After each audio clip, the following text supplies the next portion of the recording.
বুঝবে কি করে? বিএনপির হৃদয় তো থাকে পাকিস্তান, তাদের মনেই আছে পাকিস্তান, দিল মে হায় প্যারে পাকিস্তান। সারাক্ষণ ভয়ে ওই গুনগুন করে ওই গানই গায়, আয় মেরে জান প্যারে মান, আঁখো কি তারা আসমান কি চান, মেরে জান পাকিস্তান। এ হলো খালেদা জিয়ার কথা। কাজী এই যাদের মানসিকতা, তারা তো বাংলাদেশের কোনো ভালো চাইবে না, এটা খুব স্বাভাবিক। এটা নিয়ে আপনাদের এত দুঃখ করা, চিন্তা করা কিচ্ছু নাই। আর ওদের কথা যত না বলা যায় ততই ভালো, কারণ ওরা বাংলাদেশের স্বাধীনতায় বিশ্বাস করে না, বরং এগুলিকে সবগুলি গাঠি বেঁধে পাকিস্তানে পাঠাই দিলেই ভালো হয়। কারণ পাকিস্তানের এখন যে অবস্থা, ওখানে থাকলেই তারা ভালো থাকবে। এখনও লাহোরে সোনার দোকানে খালেদা জিয়ার বড় ছবি আছে, যে ওই দোকানের সোনার গয়না তার খুব প্রিয়। তাদের মানসিকতা ওই দিকে, আমাদের বাংলাদেশের জন্য না। তবে এটাও ঠিক যে এদের জন্ম তো বাংলাদেশে না, না জিয়ার জন্ম বাংলাদেশে, না খালেদা জিয়ার জন্ম বাংলাদেশে, কারো জন্মই না। এরশাদও তো কুচকুচ বিহারি, তারও জন্ম হচ্ছে কুচবিহারে।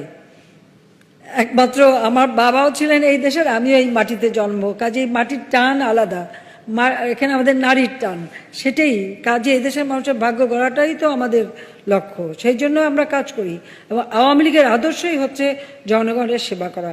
কাজে আমি সেটা সবাইকে বলবো যে আজকে আমাদের প্রতিষ্ঠাবার্ষিকী, এই আওয়ামী লীগ ভাষা আন্দোলন নেতৃত্ব দিয়েছে, এই আওয়ামী লীগ স্বাধীনতা নেতৃত্ব দিয়ে দেশের মানুষের স্বাধীনতা এনে দিয়েছে।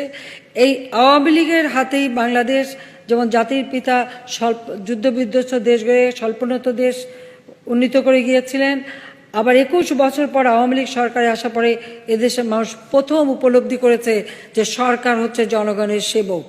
তারপরে মাঝখানে 8টা বছর আবার একটা অন্ধকার যুগ। 2009 থেকে আমরা সরকার গঠন করেছি, জনগণ বারবার আমাদের ভোট দিয়েছে, কাজে সেই ভোটে নির্বাচিত হয়ে আমরা বারবার এসেছি। আজকে একটা দীর্ঘ সময় হাতে পেয়েছি, আজকে বাংলাদেশ উন্নয়নের মহাসড়কে এগিয়ে যাচ্ছে।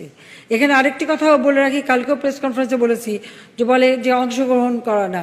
18 সালের নির্বাচনে যখন বিএনপি অংশগ্রহণ করেছে, তখন নির্বাচনে তারা নমিনেশন দিয়েছিল কিভাবে?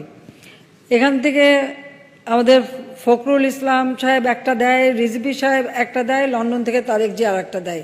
সকালে একটা নাম যায় তাদের ক্যান্ডিডেট, দুপুরে আরেকটা নাম যায় আর তাদের আর এক ক্যান্ডিডেট, তারপরে যায় আর একজনের নাম।